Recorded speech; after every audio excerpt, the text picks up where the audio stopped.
Okay, the easiest to define is our top laner Expect, who is the clown of the team. He's like the joker and the funny guy and always really happy. And I think the biggest characteristic of him in game is that he's always happy. Like he's actually enjoying playing the game, even after many years of playing. Trick is the very calculated, more quiet guy, both outside and inside the game. Well, inside the game he talks more, but he's the quiet one. Also very funny. But then I think that goes for pretty much everyone in the team. Luca is our little kid, also very energetic, and he always lights up the house with his laughter. That's what he's known for, and his assassin play, of course. Then we have Sven. I think Sven is the most mature in our team. He's really good at looking at debates from different angles, and no coach could ever have any trouble with him because he's like the perfect player. And then Mithy is the leader of the team. He's both inside and outside the game. He teaches a lot of the players, and he shot calls. And when players have questions that they don't want to ask me, they always go to Mithy. Do you intimidate the players sometimes? No, I don't intimidate the players. They know I'm like a big brother.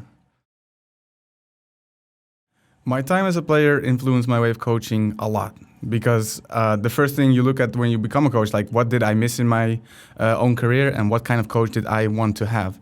So, and what things do I value most in the team? So for me, I think a healthy environment is really important and one where you can laugh and talk to each other. And it's something that a lot of teams don't have, and we're one of the few teams that do have it. So that's what I'm really proud of. Someone that you can always go to, even if you need things outside the game, is also something that I valued a lot. So that's what I wanted to provide the team. And yeah, I think that's actually, to me, it was more important than the strategic elements. So that's what I took from my player career. That's something that I wanted and didn't have, and that's what I wanted to provide my players. I think the best way to keep the big egos and personalities in check is by allowing them to fail. I give my players trust, and if they say, for example, give me this champion, every now and then I'll give them the trust to make their own decision and let them fail. And then usually after games like Youngbuck next week, you can pick my champion, and it's pretty easy that way. Just allow them to fail and see it themselves. Good question, because I don't have experience with losing.